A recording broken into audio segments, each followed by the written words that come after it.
وزیر اعلیٰ کے پی علی امین گنڈاپور کا قافلہ برہان انٹرچینج پہنچ گیا۔ پنجاب پولیس کا واٹر کینن کا استعمال اور شیلنگ۔ اٹک میں موٹر وے M1 پر خندقیں کھود کر کیلیں بچھا دی گئیں۔ اسلام آباد میں پی ٹی آئی کے احتجاج کے پیش نظر سیکیورٹی ہائی الرٹ۔ ڈی چوک سے 4 خواتین سمیت 14 پی ٹی آئی کارکن گرفتار، پولیس کی شیلنگ۔ اسلام آباد راولپنڈی میں دفعہ 144 نافذ، ڈی چوک اور دونوں شہروں کو ملانے والے راستے بند۔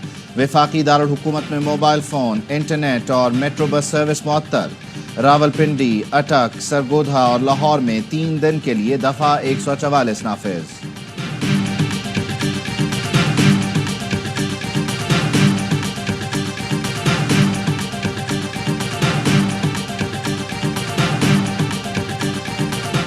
پیغام ہے کہ وقت ہے، سب نے نکلنا ہے اور پاکستان کے آئین کے تحفظ کے لیے، حقیقی آزادی کے لیے ہم نے ہر سبھی قربانی دینی ہے، اور انشاءاللہ اللہ تعالیٰ کا فرمان ہے کہ آپ نے کوشش کرنی ہے۔ ہماری منزل ڈی چوک ہے، واپس نہیں آئیں گے۔ وزیر اعلیٰ خیبر پختونخوا علی امین گنڈاپور کہتے ہیں جب تک بانی پی ٹی آئی کی ہدایت نہیں آتی ہم آگے جائیں گے۔ حقیقی آزادی کے لیے سب کو نکلنا ہے، حقیقی آزادی کے لیے قربانی دینی ہے، جیت ہمیشہ سچ کی ہوتی ہے۔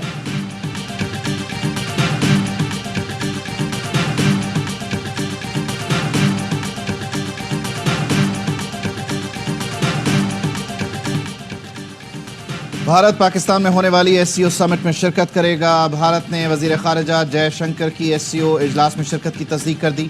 ترجمان نے کہا پاکستان میں 2 طرفہ ملاقاتوں سے متعلق تفصیلات کچھ دنوں میں بتائی جائیں گی۔ پاکستان نے بھارت کو ایس سی او سمٹ میں شرکت کی دعوت دی تھی۔ شنگھائی تعاون تنظیم کا سربراہی اجلاس 15 اور 16 اکتوبر کو اسلام آباد میں ہوگا۔ بھارتی وزیر خارجہ جے شنکر کا پاکستان کا یہ پہلا دورہ ہوگا۔ ابھی چائنیز صدر کے راستے میں کنٹینر کھڑا کر دیتے ہیں۔ بانی چیئرمین پی ٹی آئی صاحب ہیں، انہوں نے ادھر ایسٹ کو بھی ناراض کیا، ویسٹ کو بھی ناراض کیا۔ سی پیک پہلے ڈیلے کروایا جب اپوزیشن میں تھے، اور جب گورنمنٹ میں سی پیک کو بالکل آپ نے سلو ڈاؤن کر دیا۔ شنگھائی تعاون تنظیم اجلاس کے لیے 12 ملکوں کے سربراہان پاکستان آ رہے ہیں۔ ایسے میں احتجاج سے کیا پیغام جائے گا؟ چھوٹے موٹے احتجاج ہوتے رہتے ہیں، ہمارا فوکس معیشت پر ہے۔ وفاقی وزیر اطلاعات عطا طارق کہتے ہیں MDIMF نے کہا پاکستان کی معیشت بہتر ہو رہی ہے، پہلے لوگ ٹیکس نہیں دیتے تھے، اب فائلرز کی تعداد دگنی ہو گئی ہے۔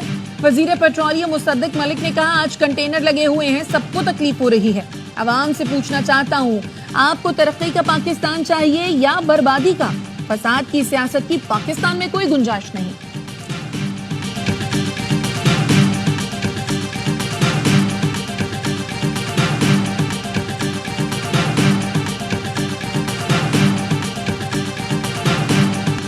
کل بھی ریکویسٹ کی تھی کہ یہ موقع نہیں ہے پروٹیسٹ کرنے کا، یہ دن نہیں ہے پروٹیسٹ کرنے کے، ان کا رائٹ ہے جلسہ جلوس، لیکن اس طریقے سے نہیں جس طریقے سے ہو رہا ہے۔ کسی ایک بندے کے پاس ہمارے گن نہیں ہے، سوائے ایس پی کے کسی کے پاس گن نہیں ہے۔ خیبر پختونخوا سے آنے والے اسلام آباد پر دھاوا بولنے آ رہے ہیں، ان کے پاس اسلحہ ہے، امید ہے ہوش کے ناخن لیں گے۔ وفاقی وزیر داخلہ محسن نقوی کی ڈی چوک پر میڈیا سے گفتگو، کہا وزیر اعلیٰ کے پی پہلے پاکستانی ہیں پھر کسی جماعت سے تعلق رکھتے ہیں، امید ہے پاکستانی بن کر سوچیں گے۔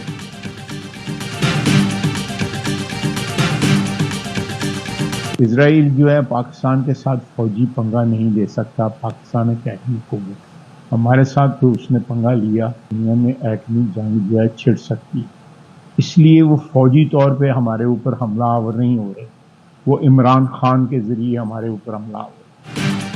اسرائیل ہم پر فوجی حملہ نہیں کر سکتا، اس لیے بانی پی ٹی آئی کے ذریعے حملہ آور ہے۔ اسرائیل نے فوجی پنگا لیا تو ایٹمی جنگ چھڑ جائے گی۔ وزیر دفاع خواجہ آصف کی ARY نیوز سے خصوصی گفتگو، کہا ایس سی او سمٹ کو سبوتاژ کرنے کی سازش ہو رہی ہے۔ بانی پی ٹی آئی، کالعدم TTP اور افغانستان میں بیٹھے کچھ عناصر کے مقاصد ایک ہی ہیں، ان سب کا سربراہ بانی پی ٹی آئی ہے، یہ اسرائیل کے ایجنڈے پر کام کر رہا ہے، اس شخص سے وطن عزیز کو خطرہ ہے۔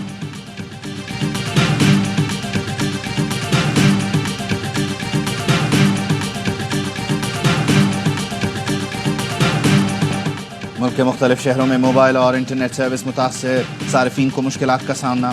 اٹک، چنیوٹ اور گرد و نواح میں بھی موبائل اور انٹرنیٹ سروس جزوی طور پر معطل۔